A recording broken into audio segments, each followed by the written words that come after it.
इस वीडियो के माध्यम से जो कहानी मैं आपको सुनाने जा रहा हूँ गौतम बुद्ध द्वारा कही गई है।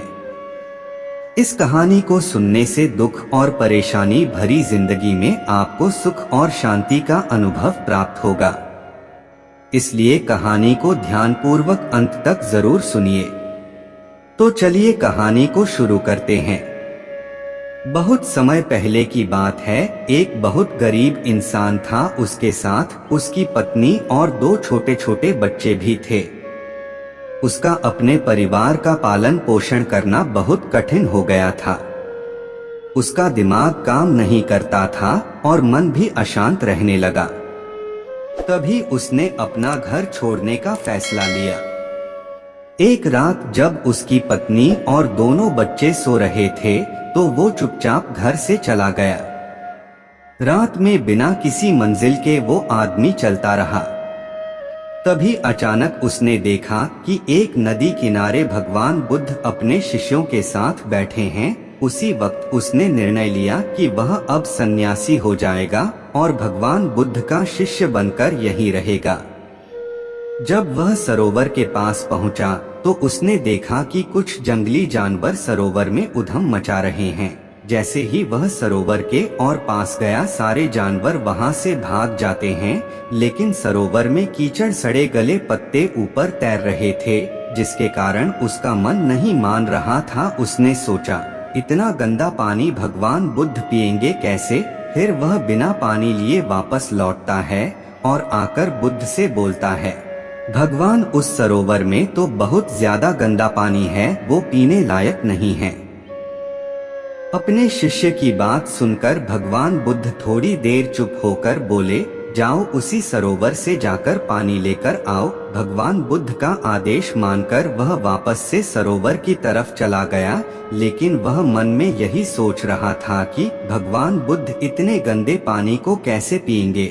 जैसे ही वह सरोवर के पास गया, वह ये देखकर चौंक गया कि सरोवर का पानी एकदम निर्मल और स्वच्छ हो गया है और अपने स्वभाव में बह रहा है।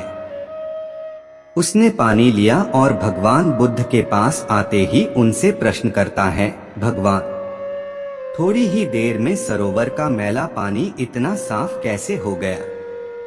फिर बुद्ध ने उसे समझाते हुए कहा, जब जानवर पानी में उधम मचाए हुए थे तब सरोवर का कीचड़ उभर आया था, लेकिन कुछ देर शांत रहने पर कीचड़ फिर से नीचे बैठ गया और पानी पहले जैसे फिर से निर्मल और स्वच्छ हो गया। ठीक इसी तरह से हमारे मन की स्थिति भी ऐसी ही होती है। जीवन की कठिनाइयों और भाग दौड़ हमारी मन में उथल पुथल पैदा कर देती हैं, जिसके कारण हम बिना सोचे समझे गलत निर्णय ले लेते हैं। लेकिन कोई भी निर्णय लेने से पहले अगर हम अपने चित्त को शांत रखें और धैर्य पूर्वक बैठकर सोचें तो हमारे मन की वो उथल पुथल भी पानी की कीचड़ की तरह नीचे बैठ जाती है और तब हम जो भी निर्णय लेते हैं वो हमेशा सही होता है।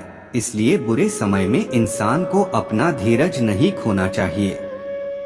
भगवान बुद्ध की यह बातें सुनकर उसका दिमाग खुल जाता है और जब वह शांति से बैठकर सोचता है तो उसे अपनी ही गलती नजर आती है। फिर उसे समझ में आता है कि उसने अपना घर छोड़ने का गलत निर्णय लिया था। फिर वो भगवान बुद्ध के चरण स्पर्श करके उनसे आज्ञा लेकर अपने घर और वापस चला जाता है।